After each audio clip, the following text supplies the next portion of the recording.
जय हिंद फ्रेंड्स। मैं इस वीडियो के माध्यम से आप लोग से एक बात पूछना चाहता हूँ।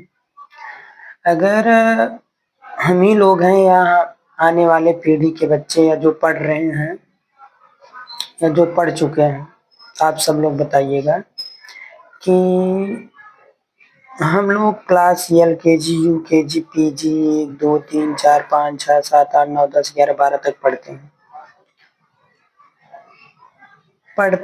फिर हम लोग class 5th, 6th, 8th, 9th, 10th में जाकर एक अपना ड्रीम सेट करते हैं कि हमें आने वाले समय में यही बनना है या यही मैं बनना चाहता हूँ। तो अगर आप 10 में एक बार फेल हो गए या 12 में फेल हो गए, तो आपका ये जो 15 साल का समय है, इसमें 2 साल और ऐड कर लीजिए, 17 साल हो गए। और 17 साल ये हो गया, फिर जीवन का एक ही मेन उद्देश्य मिलता है कि 12th कैसे अच्छे नंबर से पास कर लें, 10th अच्छे नंबर से क्वालिफाई कर लें, फिर आगे चल के BA, BSc जो भी जिसको करना होता है करता है। मैं इस प्रकार से सोचता हूँ, अगर कोई बच्चा है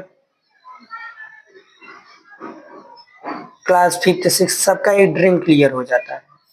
अगर एक बच्चे को हम क्लास 5th के बाद उसके ड्रीम के हिसाब से अगर पढ़ाएं, जैसे मान लीजिए कोई IAS ऑफिसर बनना चाहता है या कोई पुलिस बनना चाहता है, कोई लेखपाल, दरोगा है, कुछ भी, SP, CO या ABSC, BSc, teacher, engineer, MBBS, doctor, कुछ भी बनना चाहता है, अगर उसे 5 के बाद केवल वही पढ़ाई जाए, तो हमें लगता है जितना वो 5 से 12 पढ़ेगा, 12 के बाद ग्रेजुएशन करेगा, उसके बाद वह परिपक्व होता है। वो लगता है हमें 5 के बाद वो 12 तक, मतलब 7 साल का समय है, 7 साल में वो बहुत विकास करेगा।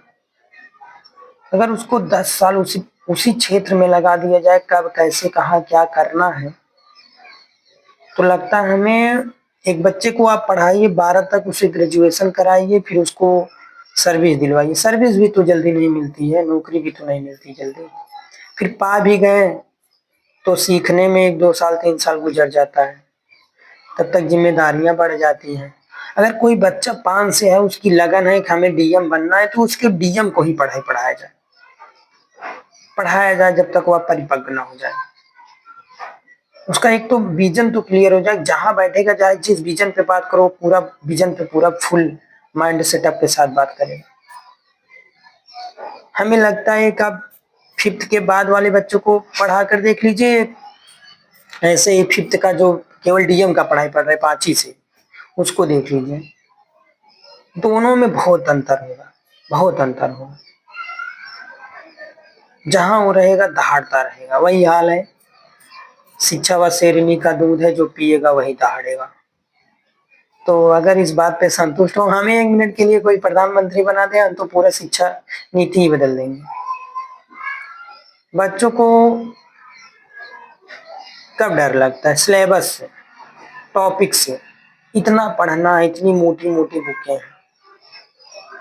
और अभी हमने देखा है कि बुकों में अपने प्राचीन इतिहास को लेकर नहीं दिया है। अलग अलग देशों का प्राचीन इतिहास हम लोग पढ़ रहे हैं। आशा करता हूं मैं कि अगर हम अपने भारत की प्राचीन इतिहास को दोहराएं, पढ़ें, लिखें, जानें, तो ज्यादा बेहतर होगा। हम दूसरों की प्राचीन इतिहास को पढ़ रहे हैं, हमारे यहाँ खुद ही इतना सोने की चिड़िया कहे जाने वाले देश हैं। अब बताइए आप लोग, हम अपने एजुकेशन को प्रायोरिटी ज्यादा दें, अपने यहाँ की भाषा को प्रायोरिटी ज्यादा दें। जय हिंद, नमस्कार।